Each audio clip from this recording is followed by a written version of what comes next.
development are permitted as a conditional use only, and others, oil and gas development is only provided as conditional use, and certain kinds of development may be banned altogether. The problem here is that in the process of doing that, the board has proposed to drop those express conditions that exist in the current ordinance. And the question is why?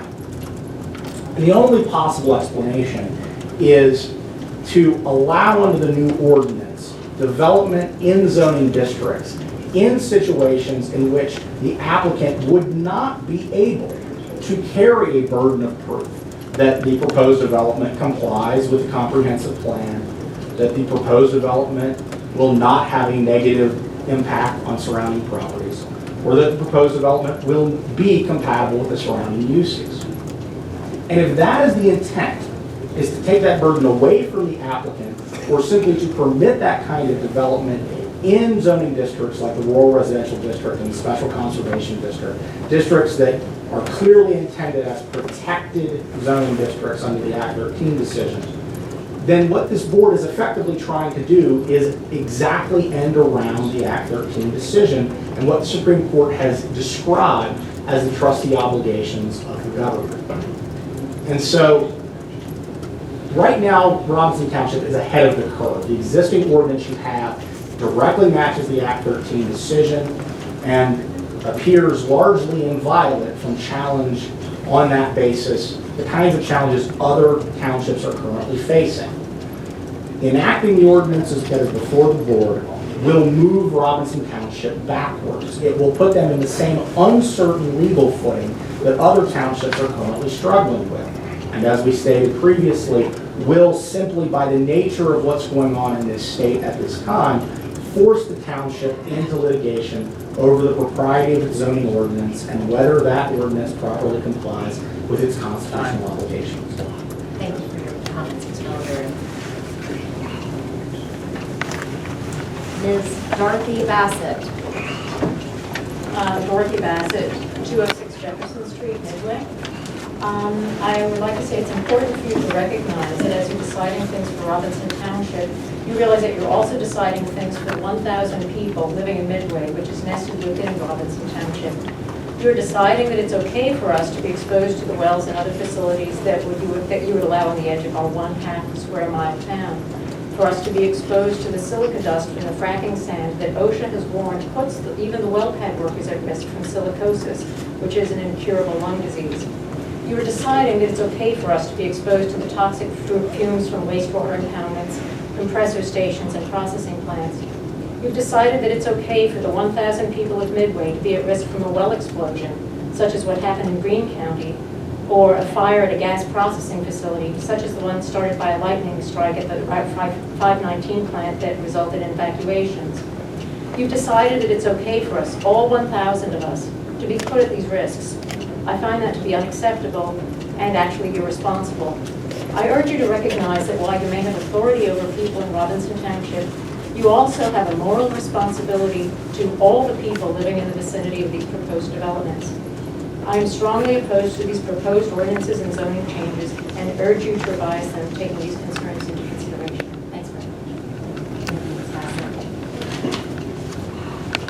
Ms. Brenda Vance, did you want to speak?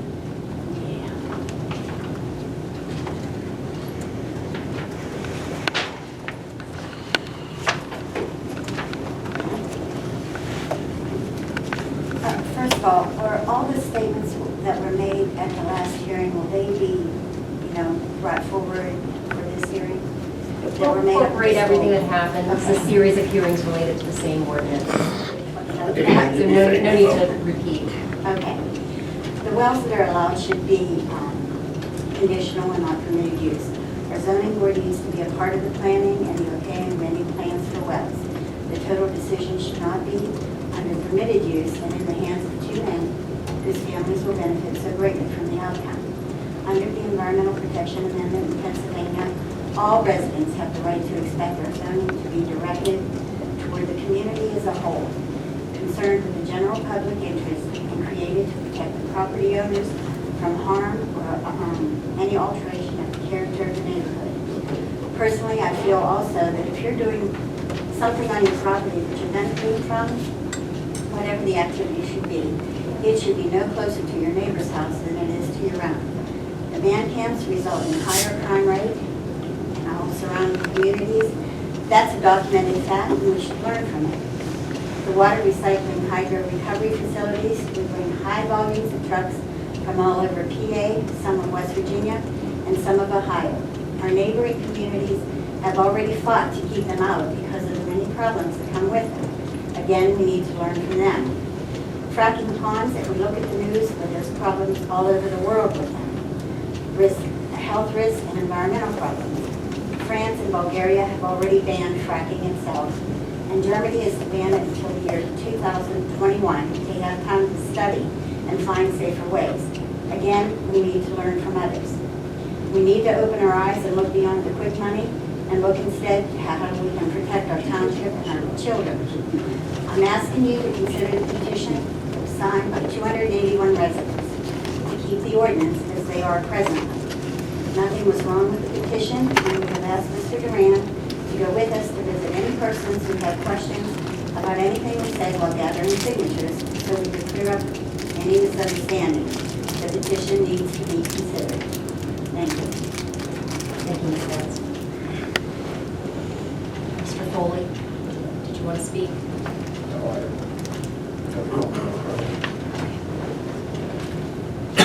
Is there anybody else here tonight who would like to make a statement? Going once, going twice. Okay, if there's no one else who wants to speak or make any kind of public statement, then we will close the public hearing portion of the meeting. Okay, thank you.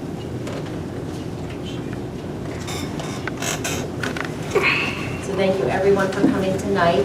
With the public hearing portion closed, the supervisors have the opportunity to discuss and decide whether they want to vote tonight or whether they want to discuss at the next meeting and have a vote at a date in the future.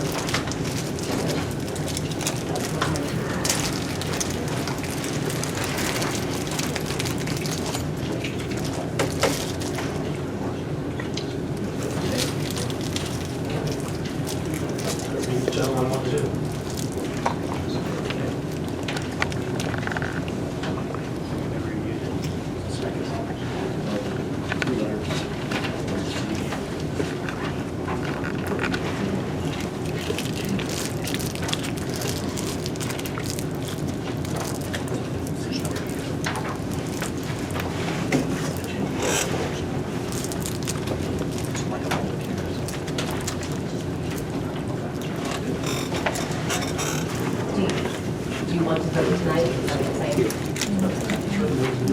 Okay. The supervisors have indicated that they would like to actually take a vote on the amendment to the ordinance tonight. Before, Do you want that on the record? yeah. I was off the record while you were That's fine. Okay. Madam Solicitor, we just have to enter this for purposes of the record. The notice that was provided for this was for a public hearing. My understanding on the record is that that hearing has been closed. A vote would need to take place during a public meeting. No public meeting of the solicitors was on the agenda or noticed. It's not the regularly scheduled meeting. And so in the interest of the sunshine law, we would object to any vote being taken now that the hearing has been closed. Okay, this hearing was actually advertised as a public hearing and a notice of intent to vote. It was advertised as both this time. The first time around it wasn't. This time the option was given that there was an intent to vote if the supervisors decide to vote. Okay, just for clarification as to what procedural posture we're in, are we now moving into a meeting of the Board of Supervisors as the hearing's been closed? Or, I mean, obviously, a vote on a matter such as this cannot take place other than in a public hearing or in a public meeting. We've closed the hearing, we're just wondering Well, what the with procedure. their intention to vote, it's already been advertised that with the notice of intention, and they've just stated their intention to vote, so we can go back into the public hearing so that they can actually vote. So I think all the elements have been satisfied. I was not sure whether they were going to vote or not. They've indicated that they want to vote now. They have the opportunity to vote because it was advertised as an intent to vote. So we can move into that. You can vote. We'll open the record and go to the public we just wanted to clarify the posture that we were in. Okay, thank you.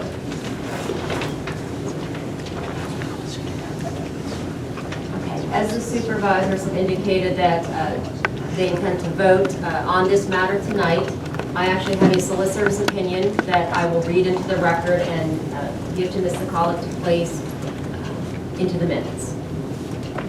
And that solicitor's opinion pertains to the voting by Mr. Kendall and Mr. Duran. And I will read the memorandum.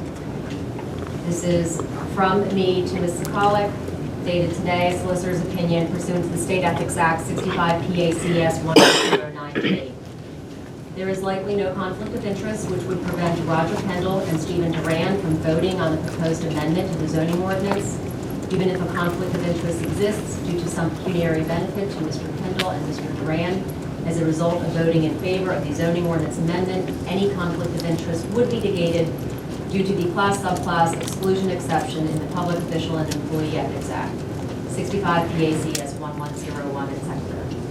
The class-subclass exclusion exception has two criteria, the first of which is satisfied where the members of the proposed subclass are similarly situated as a result of the relevant shared characteristics.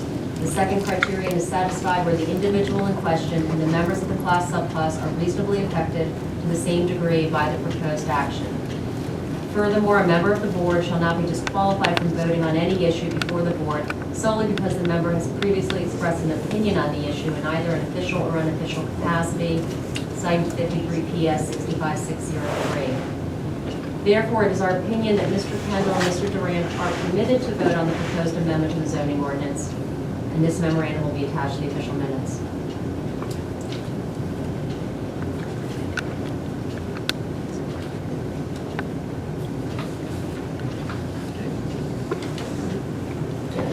Okay, all right. Have a roll call vote to approve or not approve the amendment and the changes on the table. Mr. Broses? Is it for to approve or not approve, you said? Well, What am I no would saying? be, no would be not approved. Yes would be approved. Okay. No. Okay. Mr. Grant? Yes. My vote is yes. Motion carries, or amendment passes.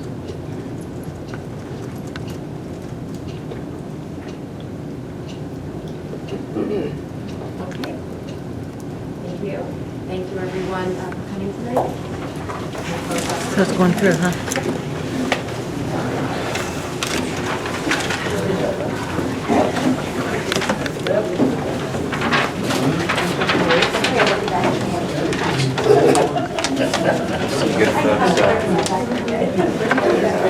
That's a good big pass. Push back there. And carry out.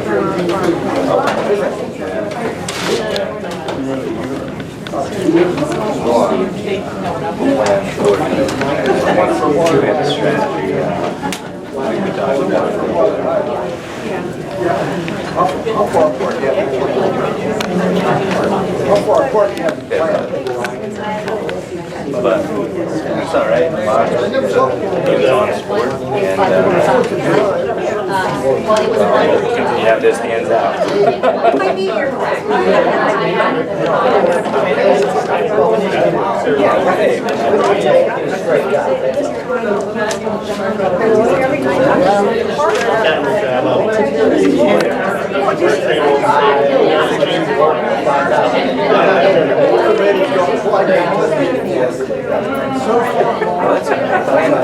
You know, I talked to Mike.